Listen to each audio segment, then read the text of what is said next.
Hey everyone, Ben here. Welcome to another episode of the Stellar Work podcast.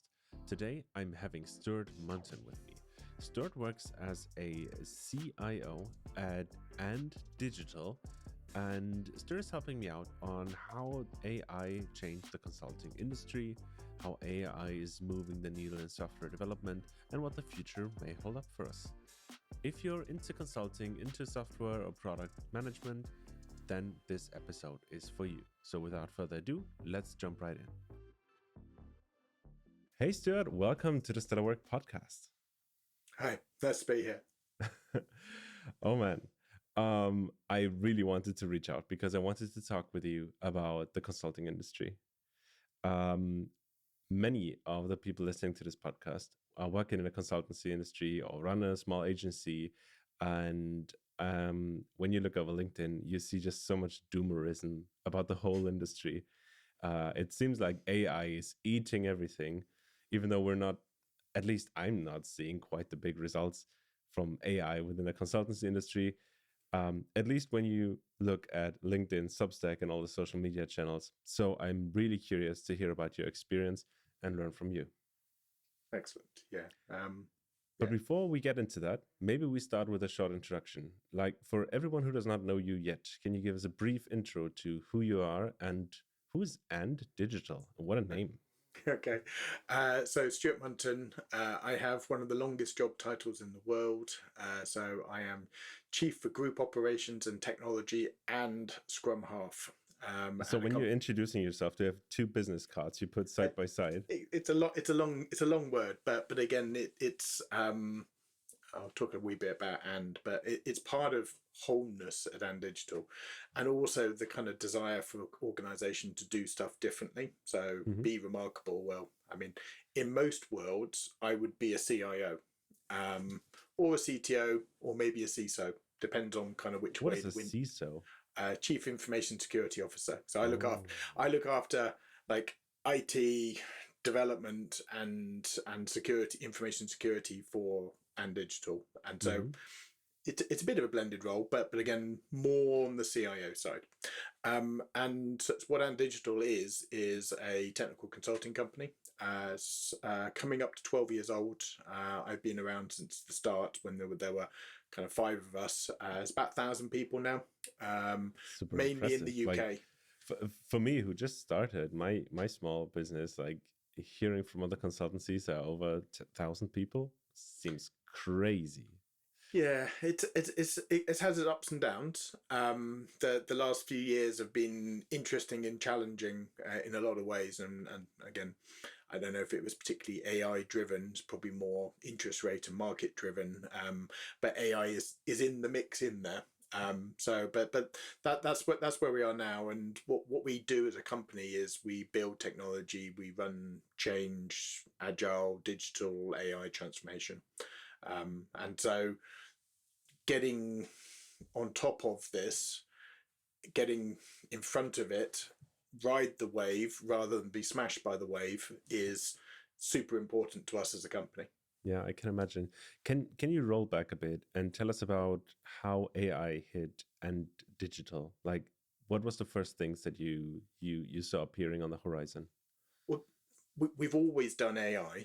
It just depends on which AI we get to. So we've always had kind of data and machine learning. So that side of AI, which is cool because again, organizations that need this, and having data science and data teams and stuff is really important. The biggest shift has been when we get into the Gen AI world and the code gen world, and what that actually means to us as a professional services company, what it means to software engineering, what it means in various different kind of roles. So about 3 years ago, when kind of the world was starting to kind of understand a bit more about Gen AI, we started to look at what it meant for us as an organization. So the main thing we do, and I'm going to downplay it and stuff, is like we sell JavaScript developer by the day type of thing. That was kind of one of the core things that we had. It was a kind of in-demand thing for the kind of the last 10 years. But when you then start to look at that and go, well, what does Gen AI mean to that? What does code genning tools mean to that?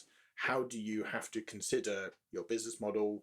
How do you consider the things you are doing in light of a seismic shift in technology? And so we've been pondering that. We've been changing the business. We've been working on what we need to do about it, and in quite a few different ways. Was there a moment when you realized that, oh, this Gen AI thing, that could hit us hard? Yeah, we do half yearly sessions, which are called pioneer sessions. So the leadership group at Agile and Digital is called a group of pioneers. Again, we try to be different sometimes, try to be remarkable. And so pioneering is going out and finding and looking and doing something different. About every 6 months or so, we get everyone together. And there was a session about 3 years ago where we all got together in our office in Birmingham. And the theme of that was, where do we see various different strands of technology going? And Gen AI, Code Gen, and where we are now was one of the pictures we started to paint for ourselves.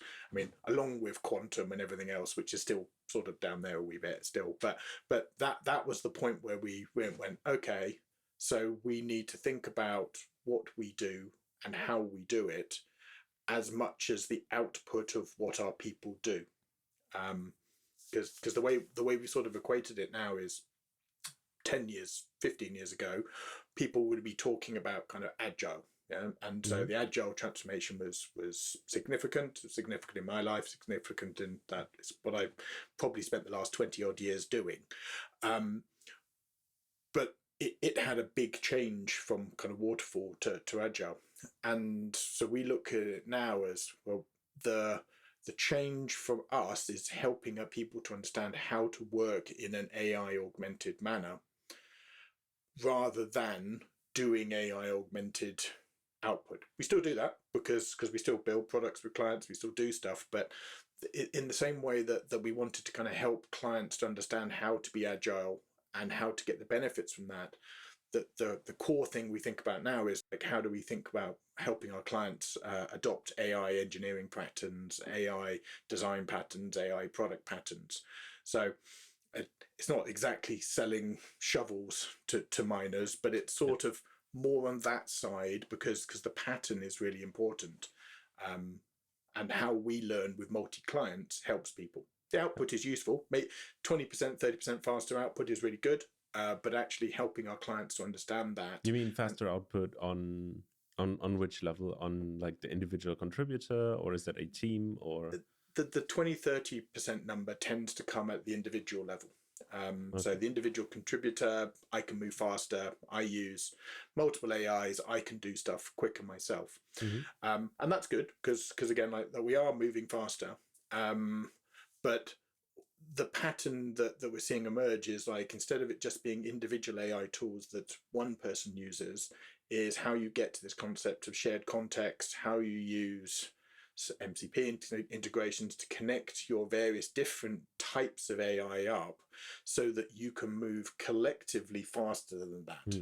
Yeah. And so instead of it just being, I am individually better, one of the challenges that organizations have seen is, how do they move teams faster?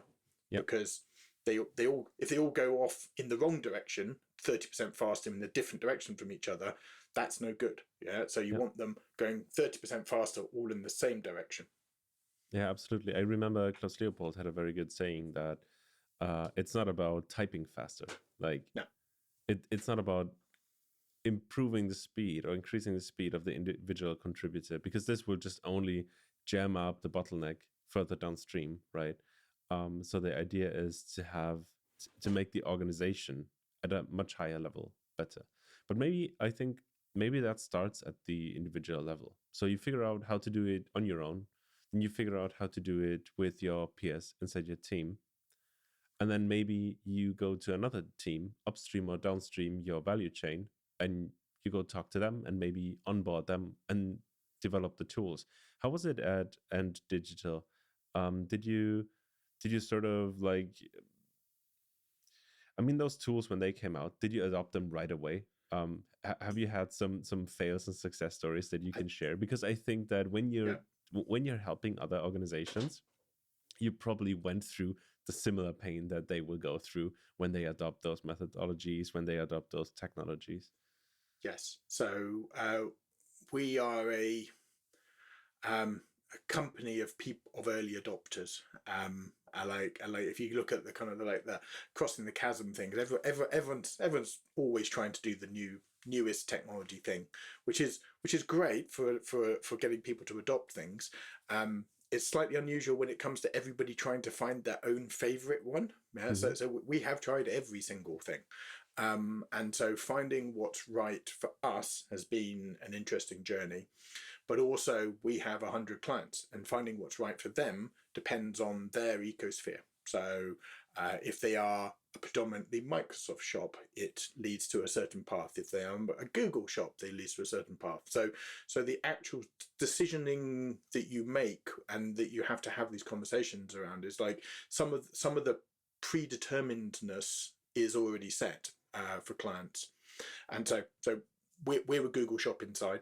And so therefore we've been absorbed into Gemini, and so been in early adopter patterns and all that kind of stuff, which is great because we're a GCP partner and all that kind of stuff, which is great. But many of our clients are not, because many of our clients are big insurance companies who have 10-year deals with Microsoft. So therefore understanding how Microsoft Copilot, how GitHub Copilot works, how that side of the ecosphere kind of works is important, because what's right for us as a tech consulting company isn't necessarily the tooling that is right for them. However, the patterns generally are. So how you use a code gen tool to do development is common between them. There is some kind of microagentic versions and different extensions, but it's that sort of pattern that we found is really valuable to our clients, to help them to go, okay, well, we can't just single shot build a whole thing. We can't consume all of our code base into context and assume it can deal with it, because there's kind of context rot and everything else that goes with those. And so it's helping people to understand how you break it down, how you plan it, how you organize it, using the tooling which is appropriate for that client. And so we've had lots of successes, we've had lots of kind of near successes, we've had some fails, but again, this is why you tend to want to involve a consulting firm who has gone through that, because we need to have gone through it with ourselves, with our clients, to make sure that the next client actually gets the benefit of that. And so when we look at those transformations, where do you think can one of the larger companies go right now? Like, have you seen or have you been with any of those cases where a large organization adopted AI tech, let's say, in code development? And can you describe a little bit about what the edge looks like? Yeah. So one which is in our case studies and therefore I can talk about was Aviva. And so a big insurance company, they were moving one of their code bases from one language to another. And they wanted to do this as an experiment to kind of see actually how can code gen move that faster. And so we were able to work with them and go, actually, this is a way in which you can show productivity increase. You can show that when you transliterate from this language to this language, you can show relatively comparably, like if you do it with code gen tools, this is how quickly it takes, and if you do it manually, this is how quickly it takes. So that was a really interesting one for them, because we were able to kind of do an experiment with them, and it was an experiment of something they needed to do, which is always a benefit for an experiment. Sometimes people are doing experiments just to experiment, and then they do another experiment to experiment, and they've done a lot of experiments, but they haven't got any output, and they haven't got to some value. And so this was a really good example for that. And it showed the code gen tooling we were using there for them, which was right for them, which is in their ecosphere, move about 25% to 30% individually faster. Okay. And so the individual bit is fairly common in us, and that's the number our brains kind of work around in terms of individual productivity. And that's great, but that's this part of the value chain. That's how do you make software engineering better. But we all know that actually value chain starts from the CEO or someone having dinner with somebody, or somebody seeing something, through to some customer having some value. And if you're only optimizing that bit in the middle, you're missing the trick really for this. Yeah, I was just about to ask you on the whole technology life cycle graph. Where do you think we are? Early. I mean, like it was interesting. I was listening to Henrik's talk review, and he's doing some really interesting stuff. I saw his talk around that concept at Global Scrum Gathering this year, which was great. But the software engineering bit of it is established. It is the bit that first came about. It's good, and we're getting benefits from it. The next stage comes from it as this kind of shared context where delivery and product and experience design and data engineering and everything sort of gets folded in. And we talk about this kind of concept of kind of role convergence and how do you move people together. But this is sort of how people and teams are kind of moving forwards. And the collective that AI gives you, so it gives you the ability to have we talk about full stack software engineers, but actually it moves you towards full stack technologists. So an AI augmented individual can do multiple different things. And so therefore they are not passing between a product person who's writing user stories to a designer who's doing some designs into some code, which is producing the output. It's sort of the augmentation which allows that to be a same individual who's AI augmented. And so that kind of micro benefit is really good because the same person is running all four legs of the 4x100 meters run. Yeah, so they're not having to pass the baton, you don't have to slow down. And that's great as well, because then that gets you to this kind of benefit of individual convergence. But the one then we see beyond that is then how do groups of AI augmented people work together? Well, I mean, how many groups or how many people do you actually need if you get those full stack technologists that you said, right? I think that many tech organizations will or are reducing headcount already. Some are reducing. So I mean, like you look at what the hyperscalers. I mean, when they see it working, they probably will. And people have. You look at the kind of patterns of where the hyperscalers have been. Quite a lot when you look at it was they potentially overhired, and then but these are big companies who are hiring tens of thousands of people, and therefore when they make changes it looks dramatic. But there's always going to be capacity. There's always going to be need for people to make things, and as the cost of production goes down, the demand doesn't. I mean, like we all kind of know the paradox in there, and the fact that it actually increases and people will want more things, and therefore you need more people. But people moving faster is always a good thing. Definitely. And we don't see the lack of demand. I think where we're going to get to is where current management systems won't really be able to manage how fast the thing moves.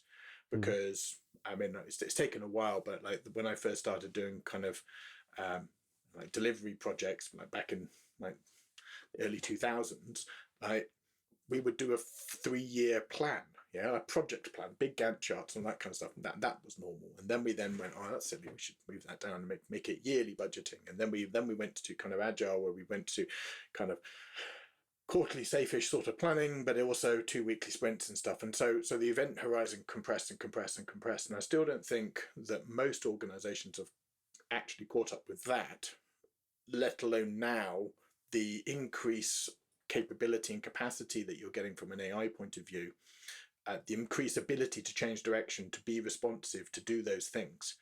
And one of the major things that's going to slow organizations down is not going to be the speed of the people who are running the race. It's going to be the people who are organizing the race. Yeah. I had an interesting session with Joe Justice. Can't remember which episode it was. We did 2, where he didn't say it this way, but what he was describing was basically that the middle management could be replaced by an AI orchestrating. Do you think so as well? They get replaced, or they have to develop a different way of working, thinking. So we've talked about servant leadership for a long time, And sometimes you find it in organizations, and it's one of the joys of working in technical consulting. You get to see lots of different organizations. Some companies get it, do it. And so the shift is from telling people what to do to enabling the environment in which people can be the most effective. Okay, that shift in servant leadership is fundamentally important, and for me, that's where the mid management needs to either get to or get out the way.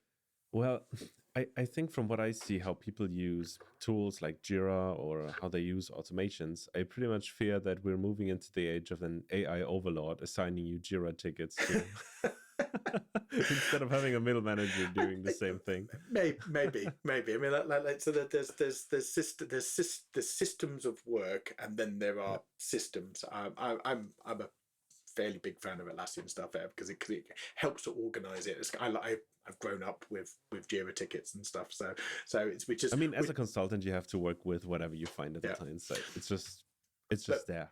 But there is that point of like, where does work stem from? And where does it come from, and how does it come to teams? And if we were to look at kind of agile principles about self-organizing teams and them deciding on what they need to do and where they need to go, all those sorts of principles are strong, and that's self-orientated, and we're going to go and do the thing we want to do. If it's an AI that's just telling people to do the next user story, that's the mechanistic model. And that needs to get out of the way, because the future can be bright. It can be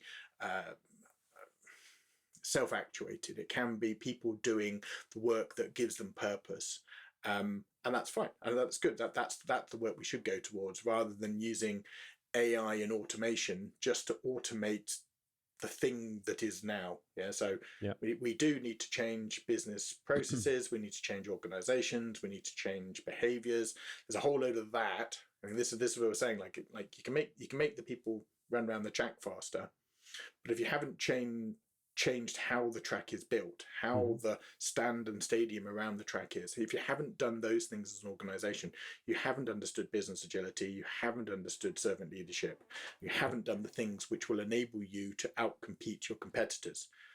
Because all you're ever going to do is keep using the mechanistic metaphors and ways of working that you've had in the past.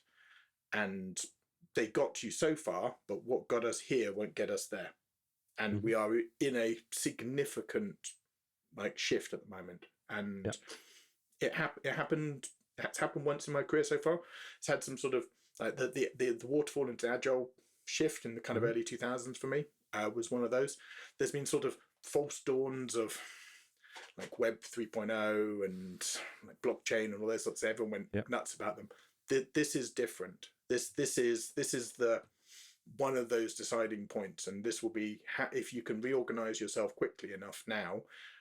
If you can enable your people quickly enough, if you can change the behaviors and change the decisioning patterns within your organization quickly enough now, you will outcompete. All the AI tooling costs a bit of money, but not for so much more money. It's an interesting thing. And this is where people sometimes look at the economics of it and go, well, we're going to invest in tech and reduce in humans. And you're like, well, maybe if you invest in both, you can just go so much faster. Yeah, you could go and humans. Exactly. You get it. Good. Yeah. I prepared myself for this episode. Hey, what do you think I do? Oh man. Another thing that I was wondering about is, let me start this way. Have you seen this is a bit of a commercial for someone who does not need running an ad on any sorts of show. Gergely Orzos, who writes The Pragmatic Engineer, and he interviewed someone from, I can't remember his name, but someone from Shopify.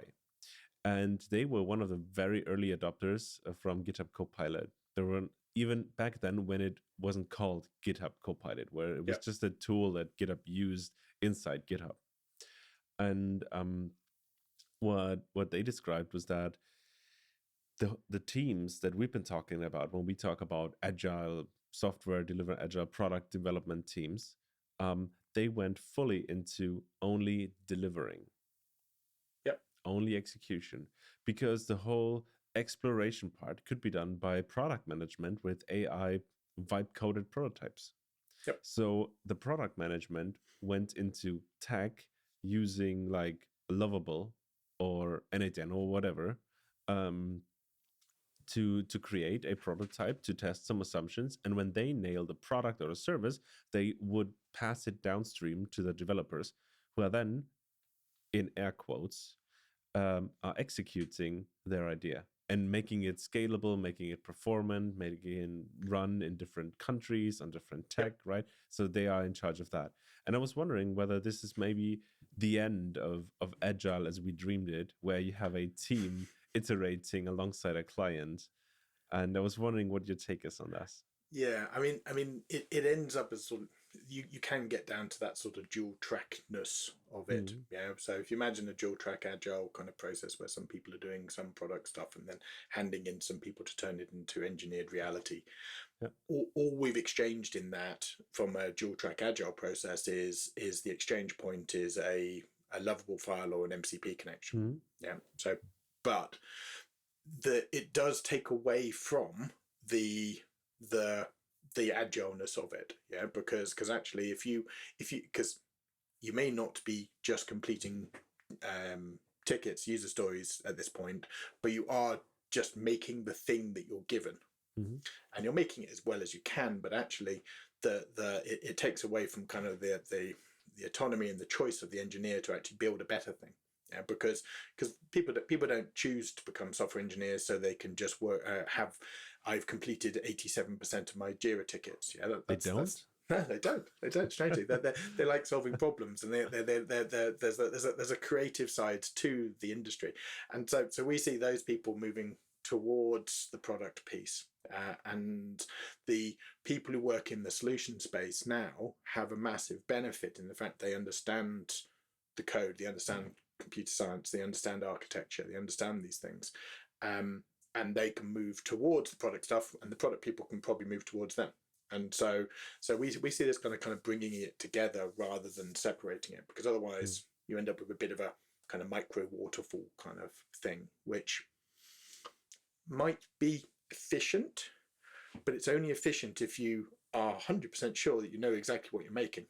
Yeah. And the only people who decide on what's going to be making are these people, rather than all these people who actually make it.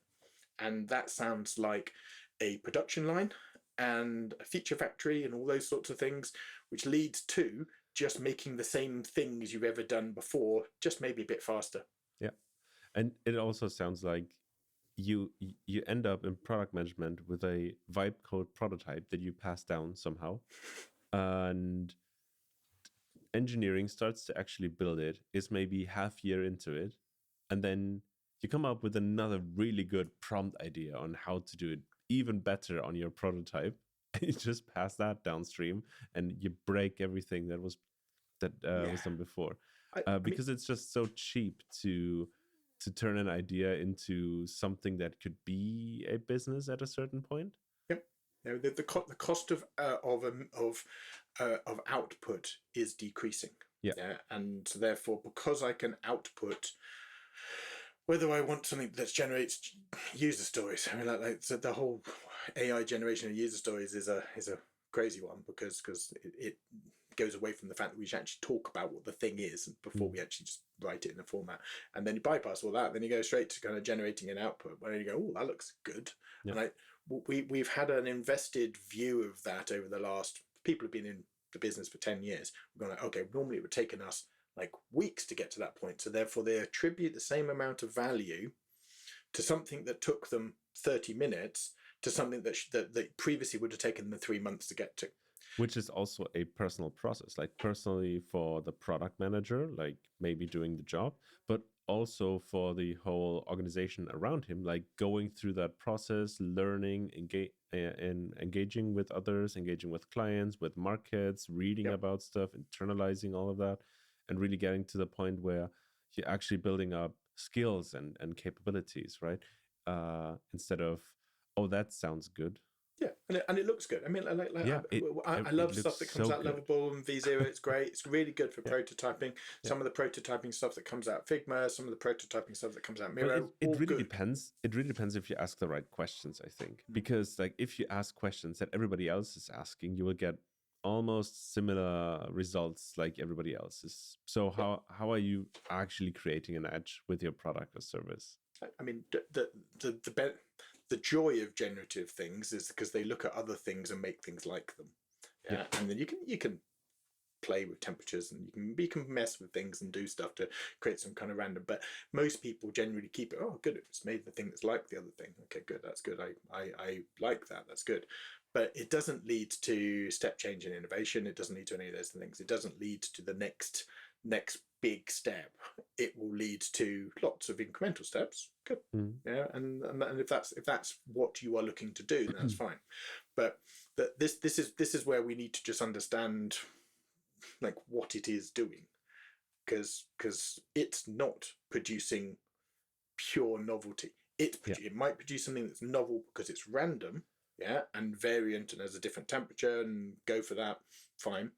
But like it's not creative thought in the same way that humans go through creative thought. And so therefore making sure that we can work out what the machines are really good at, get them doing that, make sure we understand what the humans are really good at, help them do that. And that's the work separation thing that we're going to need to move towards, because just because it can do things doesn't mean it should do. And just because it's fast doesn't mean it's good.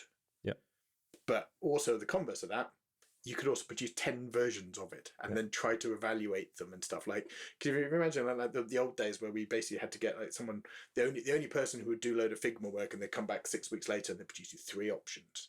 Now we can produce like hundreds, and it becomes sort of, that decision is an overwhelming thing at this point. So therefore, choose that one. Fair enough. I'm a bit scared of that actually, when I think of like logging into a social media account who has all my data and then seeing ads for, let's say, fashion, and every model is just looking like me, slightly better maybe, wearing the clothes, and I'm like, oh god, that could be you. Do you want to buy it? I want to delete account.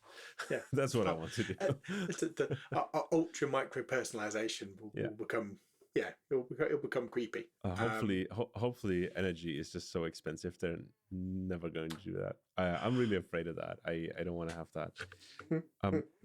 I really like the saying from you that novelty is the outcome of randomness. Is that what you right? Yeah. Because I think that the novelty when a human is sitting down and doing the actual work is based upon assumptions that we do. And when you ask the AI for the assumption behind that novelty, because it's random, there are no assumptions, but still it will answer your question and give you assumptions, right? Yep.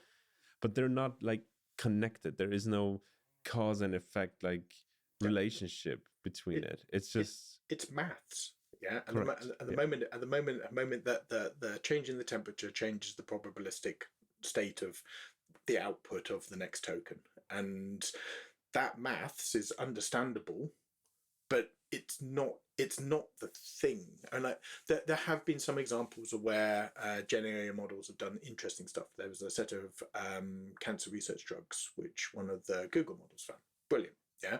But that's because it could do so broad, and looked at some stuff which humans would have got to in 5 years, but they haven't looked at them.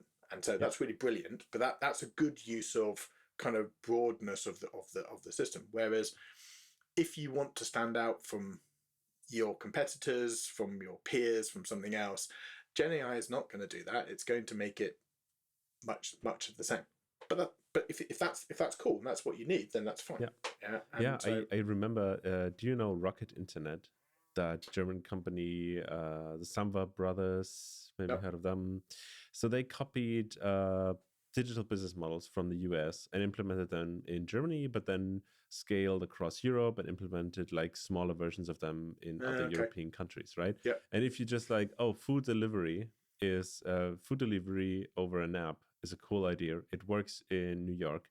Maybe it works in Berlin. Copy the model. Oh, it works in Berlin. Maybe it works in Madrid. Copy it for Madrid. and scale through that, and you're just copycatting what is already out there and implementing in a market so small that the big company from the US is not interested in, well, I guess you're good. But if you really want to create something new, it's unlikely. But like as in that, but it's good for a while. Yeah. So if you're on one of those sort of borrowed model kind of ways of working, until XYZ large global company comes in and then goes in there, and you see this with some of them where they turn up and then suddenly the prices of the thing that's gone on is like a quarter of the price, and they can afford to run that for 6 months until every other service which was local goes out of business, and then the prices then go back up again. It's globalization that does that, but it's also interesting because you can always try to use those sorts of approaches, and I don't know if AI actually is driving that. That's more of a kind of a edge business case kind of choice, but it still works because there's always this question about how much it costs to be at the front, because to be at the front in AI literally costs billions. And actually, you look at all the companies which are sort of sitting off APIs off the people who are spending billions, they're making quite a lot of money. Yeah, so that their businesses are doing quite well out of that, until the tap gets turned off, and then suddenly the price of the API goes up, and then suddenly your business model doesn't make any sense anymore. And the question is, what are they actually building? Are they building new novelty business models, or are they creating the next railways? Like, is it just in air quotes infrastructure, who then in the end, in like 50 years, nobody would want to own anymore? Cause nobody wants to have the German railways. Nobody, right? Nobody wants to maintain that. It's a hell to maintain it. Yeah, at some point someone wanted it, and at some point it was effective. At some point someone put in billions. Yeah, and people make the money, and then they move on to the next thing. Yeah, and that will happen with those. But the people, when you follow the money round of where the money comes in for building AI models, it's like entity A is going to give AI company B £7 billion. You're like, okay, that's a lot of money, but they have to then buy lots of server time off these people, and you're going like, that's even stranger. So it's sort of circular how that money flows, and people are investing heavily in it and that kind of stuff, and lots of people around the edges who are making money with the products they build, which is great.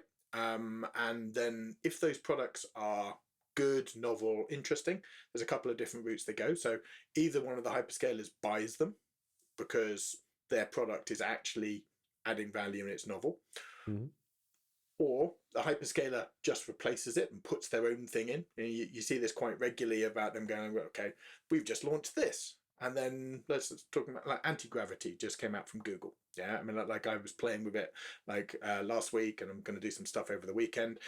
I'm using it to build things, which is great. I mean, my last production software went out of like 20 years ago. Like I don't write software. That's not what I do as a job. But I'm using that tool. But then you look at all the other companies that have been in the space for the last year, 2 years, and where their value is compared to where that is. And then the third option that happens is so either the hyperscaler buys them, hyperscaler replaces them, or the market just moves on and the thing wasn't a good idea in the first place. And that's the joy of the fact we have many giants in the industry we work in, where they can do those sorts of things, but also they have put hundreds of billions into this already. They have built that railway. And so therefore the fact that we're running our little hand cart up and down it, like at some point the train comes down and smashes the little train out of the way.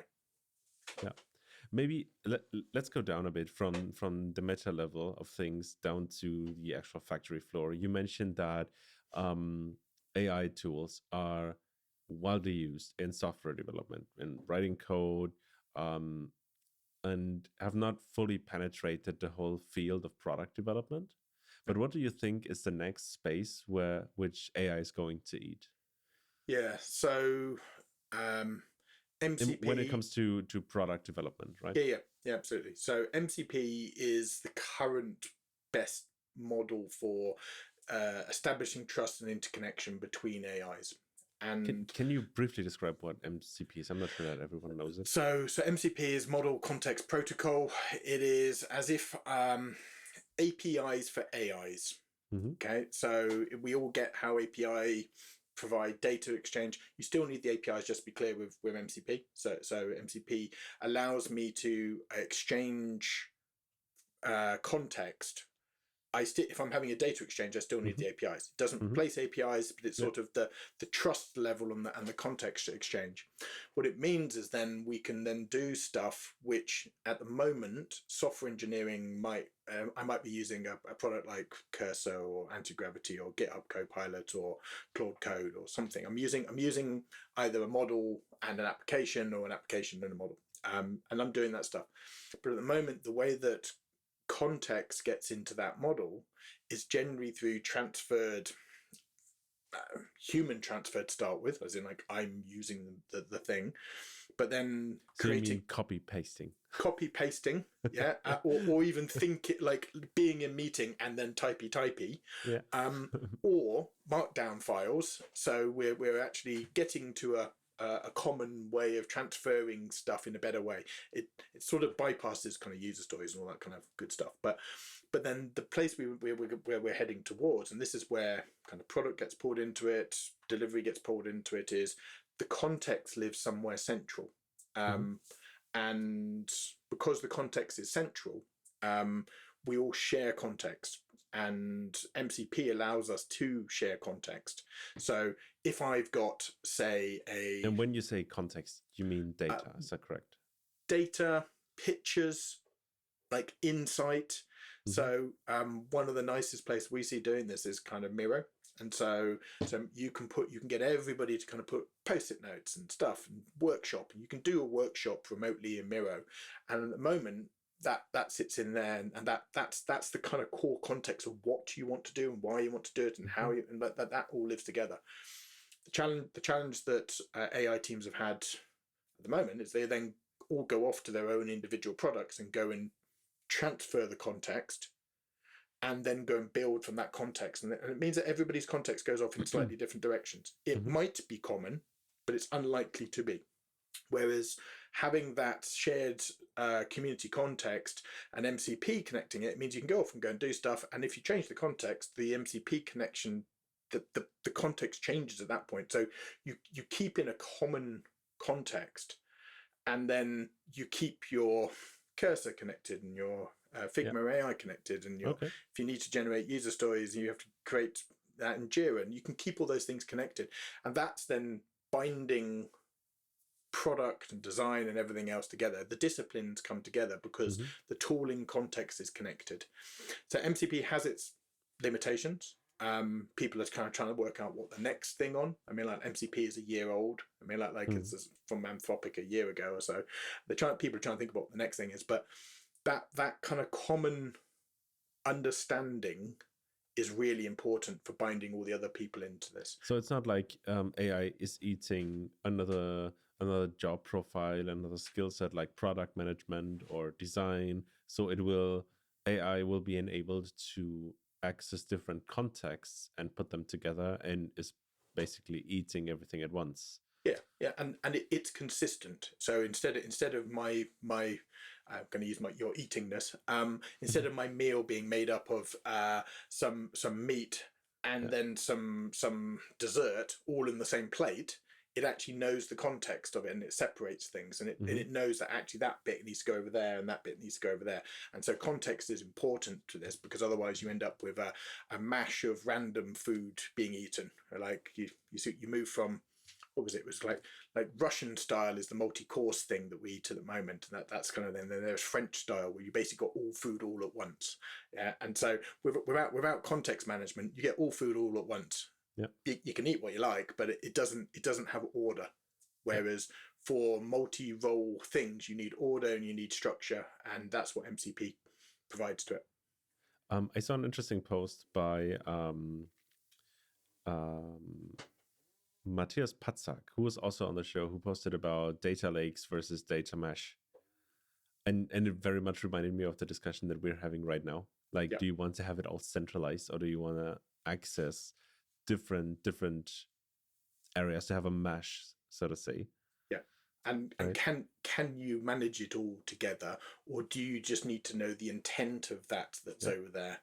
And so, and that's one of the things that, because people misunderstand MCP as the interconnector, because you still need to interconnect things, but it's sort of sharing context and trust. It's saying this means this. Okay, cool. I get what you mean now. That means that, rather than actually enforcing it. But also, it also allows you to change things. So one of the nice things we found is we've been taking code, retro engineering markdown for it, and then generating documentation from the code, because it's interesting, because people assume that the what we specified in epics and stories and technical documentation, whatever was in that kind of technical design, was actually what was built. And sometimes it is, but actually the only truth is actually in the code. And so therefore, checking between what you thought you had versus what actually the code is doing is a really interesting kind of meta challenge at the moment, because you can pull stuff back together again. And so therefore, what it means is then you can say, actually, you can push context down from a center, you can build some code, and then you can check it, and you can check the context against each other, because it's not going to check the actual code, it's going to check the context of the code. Interesting. When companies want to start like using AI, when they are thinking about doing such a transformation within their company, what are the first steps that you would recommend them to do? Look at what you've got already. So if you are choosing Google, choosing Microsoft as your office system, so that's generally one of the first things to check. Look at what you're doing for your cloud hosting. So if you're using AWS or GCP or Azure, it makes a difference about those different things. So you start to look at those sorts of things in terms of the technology choices which have already been made in the company. But then also start to look at the kind of the level of technical competence of the people who are going to be doing stuff. If we're talking about software engineers, they're highly technically competent. But if you're thinking about using AI in your marketing team or using AI in your finance team, think about the competence of them and work out how complicated stuff needs to get. So AI as an enabler for business agility is a really interesting kind of sphere. We've been talking about software engineering a lot during this, but actually there's so much value to be made in the fuzziness that Gen AI can give you in marketing, in finance, in HR. HR has obviously a whole load of legal minds and stuff to kind of deal with, but that's a really interesting place. So work out the kind of domain space you want to work in, and work out kind of how novel it is as well. So we use Cynefin a lot to try and work out where novelty needs to come in. So if stuff is complex and is properly novel, then you might be starting to build things, make things, fine-tune stuff. But if stuff is actually quite complicated or clear, then there probably might be a product that already does it. Because people have built them, vibe coded them, created them, and then productionized them. And so understanding like the technical ecosphere, understanding the people ecosphere, and then understanding the work type domain is probably the kind of three I'd go through to start with. Okay, thank you. Thank you very much for sharing the story. Thank you for coming on the show. Would love to have you again to maybe revisit this topic, how things changed in maybe a year. Yeah, that'd be good. Sometimes I feel like a year is just too much in the space of AI, because I feel that every 2 weeks there is another model coming out, and sometimes it's just moving so fast. I bought a book about AI, and by the time it arrived in the mail, it was already too old. Yeah, like, don't buy books about AI, people. It's a trap. I've been trying to write one, and I've basically put tags into the document to see where I might go and replace the tech. I might just produce a digital version that just updates itself with an AI filling those bits in, because it's good. But yeah, a year would be lovely. So lovely talking to you, Ben. Awesome. Thank you so much, and have a good one. Bye. Cheers. that's the end of this week's episode with Stuart Munton about how AI changes the world of consulting and software development. Great that you listened to the very end of this episode, and thank you so much for staying with us. If you like this episode, please leave us a good review, mention us on LinkedIn, and subscribe to the show. It really helps the episodes grow and to get inspiring new guests for you all out there. All right, that's it. Have a good week. See you on the next one. Cheers.